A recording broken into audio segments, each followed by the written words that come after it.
CM ने DC और DFSC के साथ बैठक की। सीएम ने वीडियो कॉन्फ्रेंसिंग के जरिए की बैठक। सीएम ने अधिकारियों से धान खरीद पर लिया फीडबैक। ये बड़ी खबर चंडीगढ़ से पहुंचा रहे हैं आप तक। सीएम ने डीसी और डीएफएससी के साथ बैठक की। सीएम ने वीडियो कॉन्फ्रेंसिंग के जरिए बैठक की। सीएम ने अधिकारियों से धान खरीद पर लिया फीडबैक। इस वक्त की ब्रेकिंग न्यूज पहुंचा रहे हैं चंडीगढ़ से।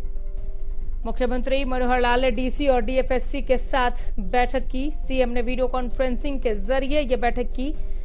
मुख्यमंत्री ने अधिकारियों से धान खरीद पर लिया फीडबैक।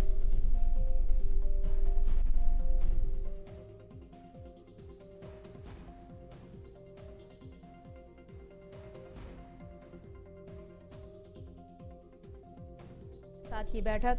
सीएम ने वीडियो कॉन्फ्रेंसिंग के जरिए बैठक की। मुख्यमंत्री ने अधिकारियों से धान खरीद पर लिया फीडबैक।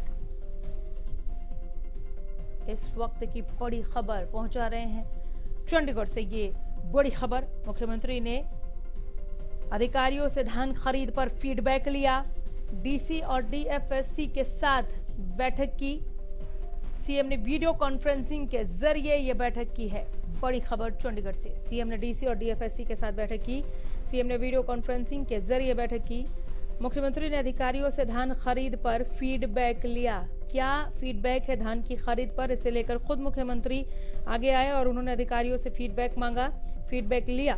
चंडीगढ़ से बड़ी खबर पहुंचा रहे हैं। मुख्यमंत्री मनोहर लाल ने डीसी के साथ बैठक की और डीएफएससी के साथ बैठक की। सीएम ने वीडियो कॉन्फ्रेंसिंग के जरिए ये बैठक की, मुलाकात की। सीएम ने अधिकारियों से धान खरीद पर फीडबैक मांगा। धान खरीद पर मुख्यमंत्री ने अधिकारियों से फीडबैक लिया।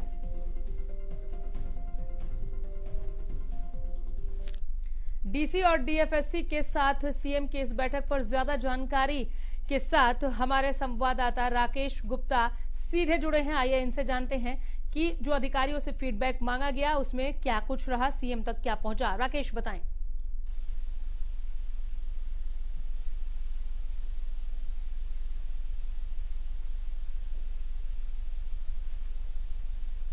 तो आपने देखा होगा कि कुछ कई मंडियों से जो है शिकायतें आ रही थी, जो धान नहीं हो रहा और खरीद जो है सुचारू नहीं हो रही और जो एमएसपी से कम धान बिक रहा है।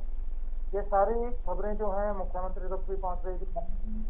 इसके और पहलू हैं वो हम आपको बाद में बताएंगे। लेकिन बहरहाल आज मुख्यमंत्री ने बैठक की है।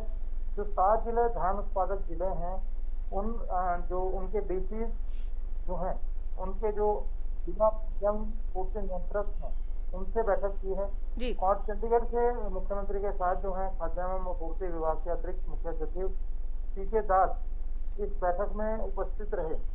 इसमें जैसा कि बैठक के बाद दास साहब ने हमें बताया कि मुख्यमंत्री ने सारी स्थिति की जो है समीक्षा की और उन्होंने जो सारी स्थिति जो है उपायुक्तों से और डीएफएससी से जानी है और ये कुछ निर्देश भी मुख्यमंत्री ने दिए हैं। मुख्यमंत्री ने साफ तौर पर कहा है कि किसानों को किसी तरह भी धान की जो खरीद है, धान को लेकर किस तरह की दिक्कत न आने दी जाए। इनका जो धान का उठान है वो मंडियों से 24 घंटे के बीच में कर लिया जाए। और यदि, क्योंकि आप जानती हैं कि इस दफे ट्रांसपोर्टेशन जो है सरकार की ओर से मुहैया करवाई गई है, सरकार ने ट्रांसपोर्टर्स को एंगेज किया है और उसी तरह से जो ये ट्रांसपोर्टर हैं सरकार के अधीन रहते रहते मंडियों से धान उठाकर मिल में पहुंचाएंगे। इसके पीछे तर्क ये है कि जो एक जाली खरीद होती थी, क्योंकि आपने देखा होगा कि पिछले सालों के दौरान अनियमितताओं या फिर इसे कहें कि घोटालों के मामले लगातार सामने आए थे कि किस तरह से जिन मिलों को जो सरकार धान पिराई के लिए देती है वहाँ पर धान की शॉर्टेज हुई, चावलों की शॉर्टेज हुई। तो ऐसा ना हो, अब की दफ़ा ये कदम उठाया गया है। तो मुख्यमंत्री ने जिला उपायुक्तों को ये निर्देश दिया है। उन्होंने ये भी कहा कि एक ट्रांसपोर्ट मजिस्ट्रेट अपने यहाँ नियुक्त करें और ये ट्रांसपोर्ट मजिस्ट्रेट जो है राजपत्रित स्तर का अधिकारी होगा जो सब चीज़ें नियंत्रित करेगा। इसके अलावा जो है जो पेमेंट के लिए मुख्यमंत्री ने कहा है कि जो ये बड़ा नियमित बनाया जाए, क्योंकि जो गेहूं की फसल में आपने देखा होगा कि किसानों की एक बड़ी भारी शिकायत रही थी जी कि उन्हें जो पेमेंट है वो टाइम से नहीं मिली। अब की दफा सरकार ने किसानों के साथ साथ आड़तियों की भी मानते हुए ये बात स्वीकार की है कि 3 दिन के बाद यदि इन्हें पेमेंट मिलती है, डिले पेमेंट मिलती है, तो 12% के हिसाब से ब्याज उन्हें दिया जाएगा। और ये इसके साथ ये जिस तरह से बताया गया उस बैठक में ये साफ तौर पर निर्देश दिया गया कि 24 घंटे में उठान हो और उसके बाद उठान के जो है 2 दिन के बाद आई फॉर्म जनरेट कर जो है भेजा जाए और आई फॉर्म जनरेट होने के 3 दिन के भीतर किसान को या आड़ती को, क्योंकि सरकार ने इस दफे व्यवस्था की है जो किसान चाहते हैं उन्हें डायरेक्ट पेमेंट मिलेगी और जो चाहते हैं उन्हें आड़तियों के माध्यम से मिलेगी। जिन्हें डायरेक्ट पेमेंट मिलेगी उन्हें यानी कि आप मान लीजिए मोटे मोटे तौर पर 5 से 6 दिन के बीच में पेमेंट मिल जाएगी और जिन्हें आड़तियों के माध्यम से पेमेंट मिलेगी उसके आगे 3 दिन का डिले और होगा। अगर उससे ज़्यादा डिले होता है तो आड़तियों को, जो किसानों को आड़ती जो हैं फिर उसका ब्याज देंगे, इसका हिसाब भी सरकार रखेगी।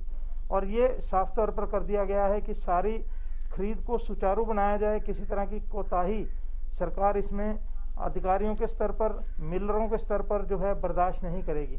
इसके साथ साथ एक और दिक्कत आ रही थी, ये आरोप लग रहे थे, विपक्षी दल ये आरोप बाकायदा लगा रहे थे कि जो सरकार का मॉइस्चर मीटर है वो खराब है, जिसकी वजह से जो है ये जो दिक्कत आ रही है और जो 17% की नमी की मात्रा सरकार ने डिसाइड की है वो मीटर खराब होने की वजह से 20, 25 या 24% नमी दिखाता है। तो ये इस बात को सभी जिला उपायुक्तों ने और DFSCs जो हैं उन्होंने कहा कि मीटर ठीक हैं। बावजूद इसके सारी बात को संजीदगी से लेते हुए मुख्यमंत्री ने कहा कि इन मीटरों की हर संडे को, जब तक धान की खरीद जारी रहेगी, हर रविवार को कैलिब्रेशन की जाएगी, इन मीटरों की जांच होगी, इनसे अलग अलग ढेरियों से जांच कर जो है विभिन्न मीटरों की ये सारी व्यवस्था जो है आज की गई। इसके साथ साथ एक और बड़ा, क्योंकि आप जानते हैं कि जो कृषि कानून आए हैं उसमें किसान के लिए प्रावधान किया गया है, कोई भी किसान अपनी फसल देश में कहीं भी बेच सकता है। हरियाणा में इशू बन रहा था कि बाहर से जो किसान आ रहे हैं उनको अपनी फसल हरियाणा में अलाउ नहीं किया जा रहा बेचना, तो इसको भी जो है मुख्यमंत्री ने संजीदगी से लेते हुए आज ये निर्देश दिए हैं कि ये बाहर के से आने वाली फसलें भी जो हैं खरीदी जाएं। बिल्कुल, और ये निर्देश एकदम क्लियर शब्दों में बता दिए गए मुख्यमंत्री मनोहर लाल की तरफ से। बहुत शुक्रिया इस तमाम जानकारी के लिए। हालांकि मैं वक्त पर अपडेट के लिए आपके पास आती रहूंगी।